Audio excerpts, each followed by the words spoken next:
Good morning students. आज का अपना विषय रहेगा राग वर्गीकरण। जैसा कि नाम से ही पता लग रहा है कि राग वर्गीकरण।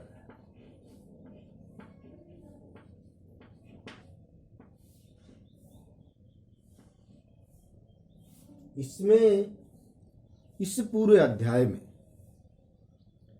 रागों का बंटवारा किया गया है समय के अनुसार। एक बात सोचने वाली है, सृष्टि के हर क्षेत्र में आपको अलग अलग विभाग दिखाई देंगे। सृष्टि के प्रत्येक चीजों में, आपके प्रत्येक क्षेत्र में आपको अलग अलग विभाग नजर आएंगे। किसी का कार्य कुछ है, किसी का कार्य कुछ है, किसी का कार्य कुछ है। ऐसा ही मानव ने भी अपने समाज में ज्ञान और बुद्धि के विकास के लिए वर्गीकरण किया हुआ है। जो अलग अलग विभाग देखते हैं आप, सरकारी विभाग देखते हैं, सबका अलग अलग कार्य होता है करने का। इसी तरह संगीत में भी प्राचीन काल को लेकर, मध्यकाल को लेकर और आधुनिक काल को लेकर ये तीन विभाग बनाए हुए हैं। इस समय को तीन भागों में बांटा गया है। सृष्टि का ही अनुकरण किया जाता है, क्योंकि साइंस के जितने भी आविष्कार हो रहे हैं सब मानव शरीर को देखते हुए आविष्कार किए जा रहे हैं कि मानव का शरीर कैसे वर्क करता है। उसी को आधार बना के नए नए आविष्कार किए जा रहे हैं। उसी को लेकर के हमने राग वर्गीकरण में यही जाना है कि अपने समय को बांटा गया है तीन भागों में। पहला भाग स्टार्टिंग से लेकर, अर्थात पहली ईस्वी से लेकर 800 ईस्वी तक, इसको माना है प्राचीन काल। ये कौन सा माना गया? प्राचीन काल। दूसरा 800 से लेकर 1800 वर्ष तक या 1800 ईस्वी तक समझ लीजिए। पहली सदी स्टार्ट इससे लेकर 800 ईस्वी तक प्राचीन काल माना गया। फिर 800 से लेकर 1800 ईस्वी तक इसको मध्यकाल माना गया। और 1800 ईस्वी से आज तक, अब तक जो समय बीत रहा है, इसको माना गया आधुनिक काल। आधुनिक काल अर्थात मॉडर्न टाइम, जिसमें आप और हम फिलहाल विद्यमान है। इस प्रकार वर्गीकरण के जो चैप्टर है, इसमें जहाँ तक हम देखते हैं कि बच्चे काफ़ी घबराहट महसूस करते हैं कि वर्गीकरण में क्या प्रॉब्लम है। वर्गीकरण से बहुत ज़्यादा महसूस किया जाता है। इसमें कुछ नहीं है, अगर थोड़ा सा इसको ढंग से समझ लिया जाए तो। वर्गीकरण इसमें कुछ नहीं है, इसको ज़रा सा थोड़ा समझ लिया जाए तो। क्योंकि भय एक बात मानने की है। चाणक्य ने कहा है कि अज्ञानता से भय उत्पन्न होता है, चाहे वो किसी भी क्षेत्र में है, किसी वस्तु के बारे में, किसी व्यक्ति के बारे में, किसी क्षेत्र के बारे में, किसी घटना के बारे में। अगर हमें उसके बारे में पूर्ण रूप से जानकारी नहीं है तो भय उत्पन्न होगा। इसलिए राग वर्गीकरण के चैप्टर से घबराने की कोई आवश्यकता नहीं। क्यों घबराया कब जाता है? जब आपको इसके बारे में बताना हो। इसको समझ लीजिए कि इस राग वर्गीकरण में बांटा गया है हमारे पिछले वर्षों को। पहले से 800 ईस्वी तक का समय, 1 ईस्वी से लेकर 800 ईस्वी तक का समय प्राचीन काल बोला गया है। इस प्राचीन काल में संगीत का क्या हालचाल था, किस तरह गाया बजाया करते थे। जिस तरह आप आदि मानव काल का जिक्र करते हैं, उसमें मानव कैसे आग जलाता था, कैसे पहिए का आविष्कार किया, फिर कैसे कैसे सभ्यता डेवलप हुई है, उसमें ये मैटर आता है। संगीत में भी ऐसी ही बात है कि पहले से लेकर 800 ईस्वी तक प्राचीन काल माना गया। इसमें हमें बताना पड़ेगा उस समय संगीत की दशा क्या थी, हालत क्या थी। दूसरा 800 से 1800 ईस्वी तक, इसको मध्यकाल माना गया है। इसमें संगीत का क्या हालचाल था, कैसे इसकी कंडीशन थी, कैसे इसकी रेपो थी, किस तरह गाते बजाते थे, और आधुनिक काल आपके सामने है। हमने इन प्रत्येक काल का वर्णन करना है। इस काल में क्या हुआ, इस काल में किस स्टाइल से गाना बजाना होता था, कुछ अलग थे, आप ही की तरह आज ही की तरह के वाद्य यंत्र थे या नहीं थे, उस समय ताल कुछ अलग थी, या कुछ गाने की शैली को कुछ और कहते थे, वो हमें पता होना चाहिए। तो इसमें पहला प्राचीन काल, हेडिंग यही बनता है, प्राचीन काल। और प्राचीन काल का जब मैटर आता है तो सीधी सी बात है, इसमें पहला जो चैप्टर बनता है, नंबर 1, वो बनता है जाति, जाति वर्गीकरण। ये पहला चैप्टर बनता है, जाति वर्गीकरण।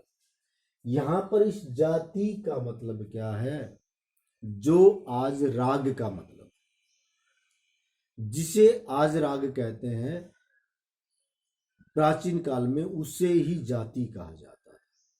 जाति की एक्चुअल में जाति का मीनिंग क्या बनता है, अगर संगीत के हिसाब से जाना जाए तो स्वर प्लस वर्ण युक्त रचना जाति कहलाती है। स्वर वर्ण से युक्त रचना और साथ में इनको तालबद्ध, ये सारा मैटर मिलके क्या बनता था, जाति कहलाता था। अच्छा, स्वर वर्ण और तालबद्ध रचनाएं, जिसमें स्वर और वर्णों से युक्त हो और ताल में निबद्ध किया गया और निश्चित ताल की गई हो, उसे जाति कहा जाता है। ये भी बड़ी सुंदर गाने योग्य रचनाएं हुआ करती थी प्राचीन काल में, समय के अनुरूप। उस समय यही बहुत अच्छा होता। जो जो संगीत डेवलप होता गया, जो जो सभ्यता डेवलप होती गई, तब तब इसका नाम बदलता गया, बात वही रही, थोड़ा बहुत ही चेंजमेंट हुआ है इसमें। जाति, अब उन्होंने जाति कितनी मानी, उस समय उन लोगों ने 18 जातियां मानी, 18 जातियां मानी। वो कैसे, प्राचीन काल से ही 2 ग्रामों का चलन है। पहला षड्ज ग्राम और दूसरा मध्यम ग्राम। 2 ग्राम ही चलन में थे, क्योंकि मैं प्राचीन काल की बात कर रहा हूँ। प्राचीन काल में भरत मुनि ने दूसरी या तीसरी सदी में जो नाट्य शास्त्र लिखा, उसी में ही उन्होंने मना कर दिया है कि गंधार ग्राम के बारे में कुछ नहीं बताया जा सकता। तो प्राचीन काल में 2 ही ग्राम चलन में थे, पहला षड्ज ग्राम, दूसरा मध्यम ग्राम। तो षड्ज ग्राम से 7 जाति उत्पन्न मानी जाती, षड्ज ग्राम से 7 जाति और मध्यम ग्राम से 11 जाति उत्पन्न मानी जाती। अब इन्हीं के आधार पे शुद्ध जाति मानी जाती हैं 7 शुद्ध जाति, और विकृत उन्होंने 11 जातियां मानी थी। षड्ज ग्राम से 7 जाति उत्पन्न हुई, मध्यम ग्राम से 11 जाति उत्पन्न हुई, और टोटल जातियों की संख्या हो गई 18 जाति। और ये 18 में 7 शुद्ध जातियां मानी गई हैं और 11 विकृत जातियां मानी गई हैं। और इनमें से भी क्या है कि तीन जाति तो उत्पन्न हुई मानी गई हैं षड्ज ग्राम से, षड्ज ग्राम से, और 8 जाति मानी गई हैं मध्यम ग्राम से। इन सभी को मिलाकर के ये 11 जातियां विकृत मानी जाती हैं। विकृत में क्या क्या, इनके लक्षणों में थोड़ा परिवर्तन कर दिया गया। 7 जातियों को 7 शुद्ध स्वरों के आधार पर बनाया गया है, और उनके लक्षणों में और उसकी पहचान में परिवर्तन कर दिया गया, जिससे विकृत जातियां उत्पन्न हुई, जिन्हें 11 विकृत जातियां कहते हैं। इनमें 3 तो षड्ज ग्राम से उत्पन्न मानी जाती हैं और 8 जातियां मध्यम ग्राम से उत्पन्न मानी जाती हैं। इस प्रकार 11 विकृत जातियां उत्पन्न हुई। इसमें ज्यादा घबराने की बात नहीं है, ये गाने योग्य रचनाएं थी। आज के समय में हम उनको राग कहते हैं, प्राचीन काल में उनको जाति कहते थे। ये है जाति वर्गीकरण, जो प्राचीन काल के समय माना जाता है। इसी अध्याय में आगे जातियां 18 जातियां मानी गई, जिसमें षड्ज ग्राम से 7 जाति उत्पन्न होती हैं, मध्यम ग्राम से 11 जाति उत्पन्न होती हैं। कुल मिलाकर जातियों की संख्या होगी 18 जातियां। 18 जातियों में 3 जाति षड्ज ग्राम से और 8 जाति मध्यम ग्राम से उत्पन्न होगी, जिनके लक्षणों में थोड़ा परिवर्तन कर दिया गया, जिन्हें 11 विकृत जातियां माना जाता है। और अलग अलग उनमें भरत मुनि जातियों के 10 लक्षण बताते हैं, और उधर पंडित शारंग देव, जिन्होंने 1250 में ग्रंथ लिखा, वो उनके 13 लक्षण बताते हैं, जिनमें अंश, ग्रह, न्यास, उपन्यास, अल्पतव, बहुतव, षाढ़वतव, इस तरह 10 उसके अलग अलग अंग बताते हैं, 10 लक्षण बताते हैं, और वो 13 लक्षण बताते हैं। तो जातियां भी एक सुंदर रचनाएं हुआ करती थी। इनमें इनका नाम रखा गया कुछ का गंधारी, मध्यमा, जिसमें षड्ज ग्राम से 3 जातियां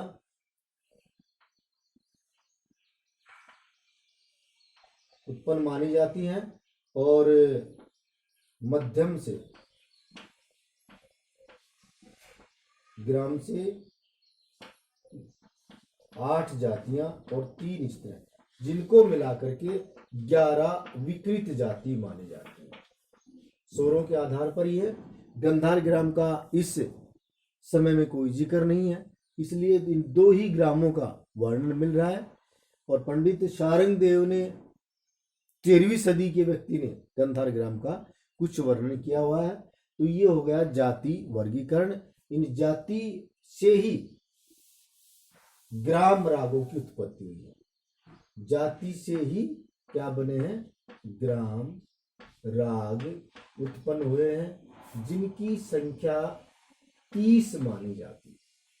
30 ग्राम राग उत्पन्न हुए हैं जाति से। तो अगला जो चैप्टर इसमें बनता है वो क्या बनता है? ग्राम राग। प्राचीन काल का ही दूसरा पार्ट बनता है, ग्राम राग वर्गीकरण।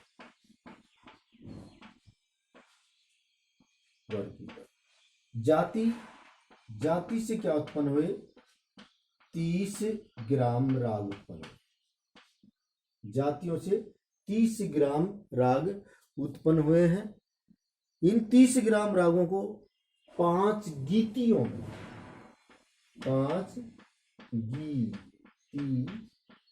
5 गीतियों में विभाजित कर दिया गया, या 5 गीतियों में विभाजित कर दिया गया। ये 30 ग्राम राग 5 गीतियों में विभाजित कर दिए गए। इसमें पहली गीति कौन सी मानी जाती है? पहली गीति को कहते हैं शुद्धा। इस के तहत ये 30 ग्राम राग थे, इनको 5 गीतियों में विभाजित किया गया है। उन गीतियों में अलग अलग गायन शैली है, जिसमें शुद्धा के अंतर्गत रखे गए, शुद्धा जो शैली है उसके अंतर्गत रख दिए गए 5 ग्राम राग। 5 ग्राम राग शुद्धा शैली के अंतर्गत। दूसरी शैली इसकी मानी जाती है भिन्ना। दूसरी शैली भिन्ना मानी जाती है। इसके अंतर्गत रख दिए गए उन्होंने 5 ग्राम राग। इसके अंतर्गत ही 5 ग्राम राग रखे गए। फिर तीसरी मानी जाती है इसकी साधारणी। ये अलग अलग गीतियों की शुद्धा, भिन्ना, साधारणी, गौड़ी, बसेरा। इसको तीसरी को गौड़ी, इसके तहत भी 5 शुद्धा के साथ रखे गए, 5 इसके साथ रखे गए और गौड़ी के साथ 3 ग्राम राग रखे गए। 3 ग्राम राग रखे गए। शुद्धा, भिन्ना, गौड़ी, बसेरा और साधारणी, ये गायन शैलियां होती थी प्राचीन काल में अलग अलग हिसाब से, जिनमें मधुर स्वरों का प्रयोग किया जाता है। इसमें 5 ग्राम राग आते हैं। भिन्ना गीति इस शैली में गमक का प्रयोग किया जाता था। इस शैली में गमक का प्रयोग किया जाता था, जिसमें 5 ग्राम राग आते हैं। और फिर इसके बाद आती है गौड़ी रीति। इसमें क्या होता है, इसमें 3 ग्राम राग आते हैं और 3 ग्राम रागों के आधार पर इसमें गमक का विशेष रूप से प्रयोग किया जाता है। गौड़ी में जो अपनी ये ठोड़ी है, इसको छाते के साथ यूं लगा करके शब्दों का उच्चारण किया जाता है, तो शब्दों में भारीपन आ जाता है, जिसके अंदर 3 ग्राम राग गौड़ी के अंतर्गत रखे गए हैं। और अगली रीति जो इसका गीति है वो है चौथी बेसर। इसके तहत 8 ग्राम राग रखे गए हैं। 8 ग्राम राग रखे गए। चौथी और 5वीं बजती है साधारणी। ये रीतियां हैं। आज के समय में आप उनको शैली कहते हैं, प्राचीन समय में उनको गीतियां कहते थे। जो 30 ग्राम राग जातियों से पैदा हुए थे, उन 30 ग्राम रागों में छटनी कर दी गई, कौन सा राग किस शैली में गाया बजाया जाएगा। तो इसमें शुद्धा के तहत मधुर शैली होती थी, उसके तहत 5 ग्राम राग रख दी गई। भिन्ना, ये गीति जिसको शैली भी कह सकते हैं, इसके अंदर 5 ग्राम। गौड़ी, इसके अंदर 3 ग्राम। बेसर, इसके अंदर 8 ग्राम। 5, 10 और 11, 21। इसके बाद जो इसमें बचे शुद्धा साधारणी के तहत जितने बचे वो सभी इसी रीति के तहत आ जाते हैं। जबकि इसमें हम माने तो 30 ग्राम राग बनाने हैं, तो प्राचीन काल में 3 माने गए, इसलिए 3 ना होकर के ये 5 ग्राम राग है इसलिए। और साधारणी के तहत रखे गए 7 ग्राम राग। गौड़ी में 5 ग्राम राग माने जाते हैं। ये 3 ग्राम राग नहीं होते, 5 इसमें शुद्धा में, 5 भिन्ना में, 5 गौड़ी में ग्राम राग। और बेसर और साधारणी में 8 और 7, कुल मिलाकर के कितने राग हो गए सारे, ये 30 ग्राम राग हो गए। ये शैली होती थी अलग अलग शैली में। जैसे गौड़ी में मैंने बताया कि ठोड़ी को छाती के साथ लगा के बोला जाता है। भिन्ना में गमक का प्रयोग ज़्यादा किया जाता है। इसमें शुद्ध स्वरों का ज़्यादा प्रयोग किया जाता है। इसलिए अलग अलग शैलियाँ होती थी जो अपने 30 ग्राम राग जाति से उत्पन्न हुई थी। ये 30 ग्राम राग कहाँ से उत्पन्न हुए, जाति से उत्पन्न हुए। और जातियों के बारे में प्राचीन काल में मैंने बताया कि गाने योग्य रचनाएं थी, वो स्वर और वर्ण युक्त और ताल युक्त रचनाएं थी, तालबद्ध रचनाएं थी, जिन्हें जाति कहा जाता है। उनसे 18 जातियों से 30 ग्राम राग उत्पन्न हुए। उन 30 ग्राम रागों को अलग अलग गीतियों में डिवाइड कर दिया गया, जिसमें शुद्धा, भिन्ना, गौड़ी, बेसर और साधारणी। नाम थोड़े से अजीब से हैं, संगीत में आपको म्यूजिक में अलग अलग नाम सुनने को मिलेंगे ही। आपने बेसर नहीं सुना होगा, भिन्ना, शुद्धा ये शब्द तो सुने होंगे, गौड़ी, बेसर ये 3 नए नाम हैं। साधारणी भी नहीं सुना होगा, साधारण था लेकिन संगीत में साधारणी के रूप में प्रयोग है। शुद्धा भी प्रयोग में मिलता है हिंदी में, लेकिन भिन्ना, गौड़ी, बेसर ये संगीत में अलग अलग शैलियां हुआ करती थी प्राचीन काल में, जो ग्राम रागों को अलग अलग विभाग में बांटा गया। तो ये हो गई 2 चैप्टर आज के प्राचीन काल जाति वर्गीकरण और ग्राम राग वर्गीकरण। अगले वीडियो में इसके जो पॉइंट्स बचे हुए हैं, 10 विधि राग पंडित सारंगदेव के द्वारा बताए हुए, उनके बारे में और प्राचीन काल के बारे में और आगे प्रकाश डाला जाएगा। धन्यवाद।